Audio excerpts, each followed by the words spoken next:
आणि ब्रेकनंतर पुन्हा एकदा आपल्या सगळ्यांचं स्वागत। तर कोकण पदवीधर विधानसभा मतदारसंघासाठी आज अर्ज भरण्याचा शेवटचा दिवस आहे आणि या निवडणुकीमधून मनसेने माघार घेतलेली आहे। त्यामुळे अभिजित पानसे मनसेचे उमेदवार होते ते अर्ज भरणार नाहीत आणि निरंजन डावखरे हे भाजपचे उमेदवार आहेत ते आपला अर्ज भरणार आहेत। तर निरंजन डावखरे आणि राज ठाकरे यांच्या भेटीनंतर पानसेंनी माघार घेतलं असल्याचं बोललं जाते। आपण थेट जाऊयात, आमचे प्रतिनिधी अजित मांढरे आपल्या सोबत आहेत आणि त्यांच्यासोबत कोकण पदवीधर मतदारसंघाचे भाजपचे उमेदवार निरंजन डावखरे सुद्धा आहेत। अजित, सगळ्यात आधी त्यांना हाच प्रश्न आहे निरंजन डावखरे यांना की आजची राज ठाकरेंची भेट त्यानंतरच हा निर्णय मनसेने घेतलाय का माघार घेण्याचा?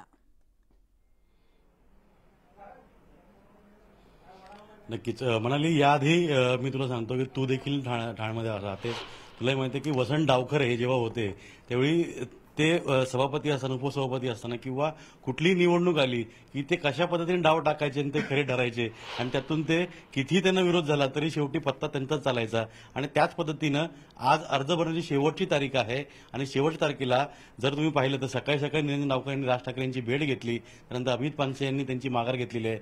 माहितीचे आता कोकण पदवीधर मतदारसंघाचे अधिकृत उमेदवार म्हणून भाजपचे आमदार निरंजन डावखरे आणि आपल्यासोबत येते। डावखरे साहेब, आज सकाळीच फॉर्म भरायच्या आधीच एक मास्टर स्ट्रोक राज ठाकरे यांची भेट घेतली आणि अभिजित पानसे यांनी या निवडणुकीतून माघार घेतली।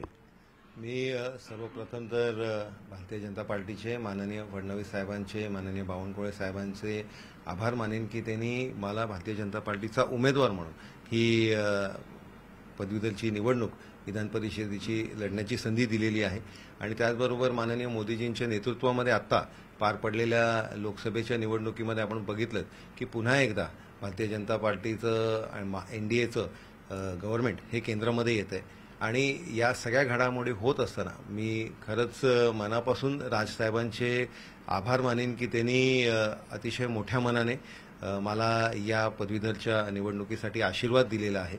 त्याचबरोबर अविनाशजी जाधव असतील, अभिजितजी पानसे असतील यांनीही फार मोठ्या मनाने ताकदीने मागे उभं राहण्याचा शब्द दिलेला आहे।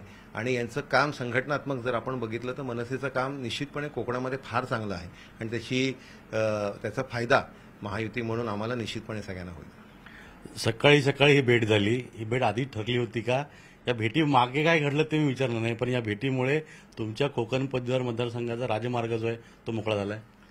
कोकण पदवीधर मतदारसंघामध्ये आपण जर बघितलं तर संघटनात्मक रचना ज्या पक्षाची आहे निश्चितपणे त्या उमेदवाराला यश भेटतं। आणि ज्यावेळेस या भारतीय जनता पार्टीचं स्वतःचं संघटनात्मक जे जाळं आहे, त्याचबरोबर मनसेचे जे संघटनात्मक जाळं आहे, त्याच्यामुळे ही ताकद निश्चितपणे फार मोठी निर्माण होईल आणि त्याच्यामुळे चांगलं मोठ्या प्रमाणात यश या मतदारसंघामध्ये भेटेल। अतिशय मोठा मताधिक्य या मतदारसंघामध्ये भेटेल असा विश्वास मला आहे। कुठेतरी असं म्हटलं होतं की थेट भाजपने नाव डिक्लेअर केलं, पण माहितीची कुठे बैठक झाली नाही, चर्चा झाली नाही। अजूनही शिवसेनेचे संजय मोरे आहेत, त्यांनी अर्ज घेतलेला आहे, त्यांनी अर्ज भरलेला नाही, पण आज शेवट दिवस असला तरी ते अर्ज भरतील की नाही इथपर्यंत शंका आहे। पण ज्या पद्धतीने लोकसभा निवडणुकीमध्ये महायुतीमध्ये जागा वाटपावरून ती रस्सीखेच सुरू होती ती इथं तितकीशी पाहायला मिळत नाहीये, याचं कारण? नाही, मुळात मला असं वाटतं की पक्षाचे जे आमचे नेतृत्व आहेत ते निश्चितपणे या संदर्भातला निर्णय घेतील आणि एक योग्य निर्णय आपल्याला याच्यामध्ये होताना दिसेल आणि महायुतीची मोठी ताकद या विधान परिषदेच्या सगळ्या जागांवरती लढताना आपल्याला दिसेल। संजय मोरे यांची काही चर्चा झाली किंवा मुख्यमंत्री एकनाथ शिंदे यांची काही भेट घेणार आहात का त्यांच्याबद्दल? कारण त्यांनीही फॉर्म घेतलेला आहे। नाही, महायुती म्हणून सगळेच नेते एकत्र राहतील असा विश्वास मला आहे आणि त्याचबरोबर माननीय शिंदे साहेब असतील, माननीय फडणवीस साहेब आहेत, माननीय अजितदादा आहेत, तिघांचाही आशीर्वाद मला आहे असा मला विश्वास आहे। आपला जो कोकण पदवीधर मतदारसंघ जो आहे यामध्ये केंद्रीय मंत्री आहेत, मुख्यमंत्री आहेत, बरीचशी अशी मोठमोठी मंडळी आहेत जे ते आपल्या मतदारसंघात येतात, काय चॅलेंजिंग वाटतं याच्यामध्ये?